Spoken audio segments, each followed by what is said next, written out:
of their own government's criminal actions around the world. Now, Noam Chomsky is, of course, the MIT linguistics professor who famously popularized the concept of manufacturing consent. For years, he's written about how the West uses a propagandistic press to coerce its own citizens and how it uses covert forms of violence to maintain power around the world. Chomsky was overwhelmed with media requests about September 11, so his new book, 9/11, is a collection of interviews that he gave in the following months. Now, interestingly, 9/11 has been a bestseller despite the fact that it's had a total lack of publicity. I met Noam Chomsky in Cambridge to talk about the post-9/11 world and how things have changed since then. But I began by asking him to explain how the war in Afghanistan is an example of how the U.S. is, in his mind, a leading terrorist state. So on October 12th, I guess, a couple of days after the bombing started, Bush publicly announced to the Afghan people that we will continue to bomb you unless your leadership turns over to us people who we suspect of carrying out crimes, although we refuse to give you any evidence. Notice that that's a textbook illustration of international terrorism. 3 weeks later, by the end of October, the war aims had changed. Admiral Boyce, the British defense minister, he informed the Afghan population that we will continue to bomb you until you change your leadership. Well, that's an even more dramatic illustration of international terrorism. It had nothing to do with finding the criminals and bringing them to justice. If the United States is a leading terrorist state, if, as you say, Britain is another example of a terrorist state, how do you distinguish between that kind of what you describe as terrorism and what they are saying, Osama bin Laden, who's a terrorist? Make the distinction. It's very simple. If they do it, it's terrorism. If we do it, it's counterterrorism. That's a historical universal.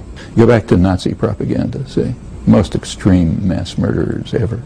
If you look at Nazi propaganda, it's exactly what they said.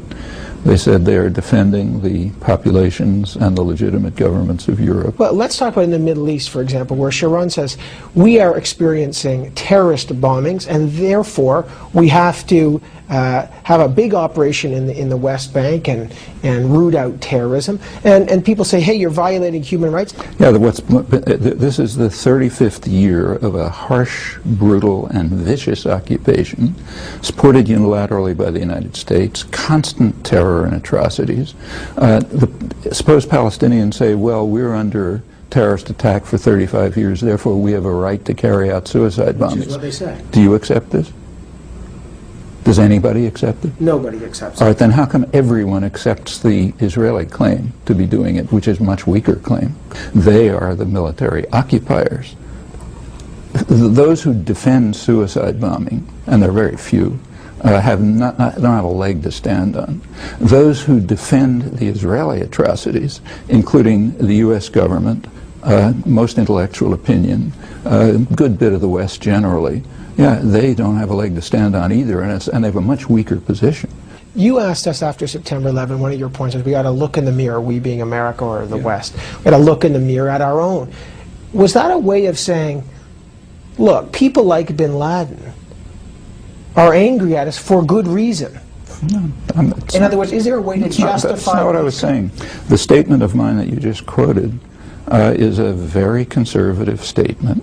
In fact, it was articulated by George Bush's favorite philosopher, Jesus Christ, who pointed out, famously defined the notion hypocrite. A hypocrite is a person who focuses on the other fellow's crimes and refuses to look at his own. I know that the U.S. has committed atrocities. However, they did oust a more brutal regime, the Taliban. That wasn't even a war aim. That wasn't even a war aim.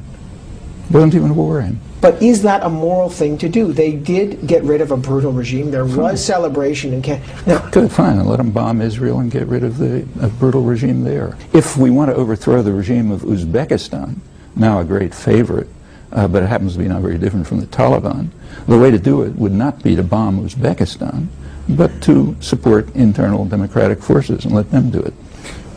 And that generalizes around the world. Robert Kaplan, who writes about foreign policy, I spoke to him recently about his book, Warrior Politics, and I put some of your points to him. He said, I wish Noam Chomsky had been with me in Romania in the 70s or the 80s.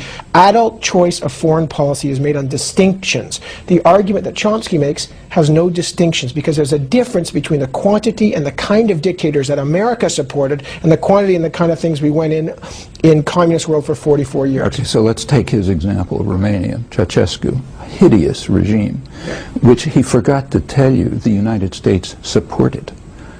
Supported right till the end, as did Britain.